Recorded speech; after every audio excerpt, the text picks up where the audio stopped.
Yeah, everyone dies at the end. It's the 4.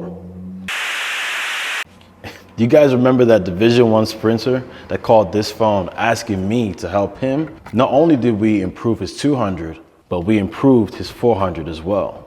I want to speak to you guys about a couple ways that you can improve your 400. Make sure you like, comment, and subscribe. Let's get into this thing.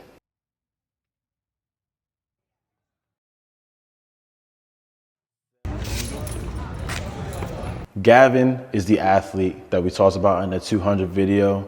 And if you haven't, check that video out because it will help you understand what we talk about here. Concept number 1, the 400 is a 2-part race. The first 200 must be as aggressive as possible so the second 200 gives you good position to finish. No one has run a 200 that is slow and conservative and had extra energy at the end of the race. It's 2 different elements, 2 different chapters. One thing you guys can do is be within 1 second of your 200-meter personal best in the first 2 of the 4. Gavin was an athlete with a personal best of 21:41. Before he ran his personal best of 47:16, we spoke about him being around 22:3 in the first 2 of his 4. That seemed to work out well for him. He was within 1 second of his 200 personal best coming through the break.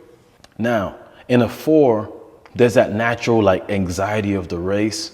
That's what you kind of have to run through to be as aggressive in the first 200 that is necessary for you to carry it home. This first 2 is almost going to feel all out because it's close to being all out. You must trust that that is going to subsequently help you at the end. Coach Show, being aggressive in the first part, I'm going to die at the end. Yeah, everyone dies at the end. It's the 4. What happens early and what happens late are 2 different things. The fear that controls you at the end of the race should not project itself in the early parts. To fix your endurance issues is a whole nother video and a whole nother concept. The 400 depends on your ability to sprint early.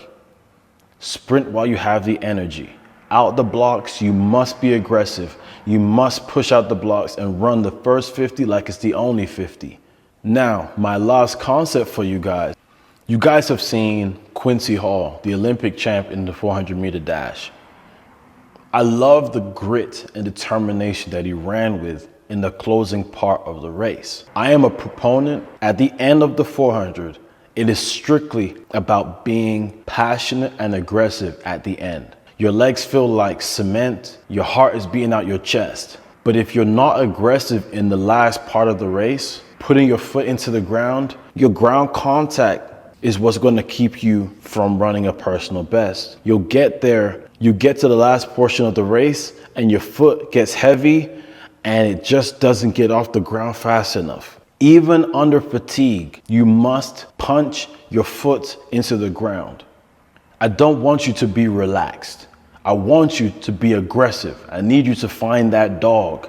When you realize that even under fatigue, you must express your power into the ground, you'll realize that the personal best that you've been seeking have always been there.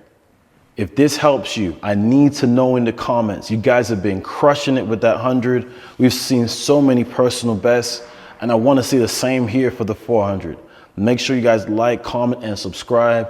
I look forward to seeing you on the next one. And if you haven't checked out this video, I hope that you do as well.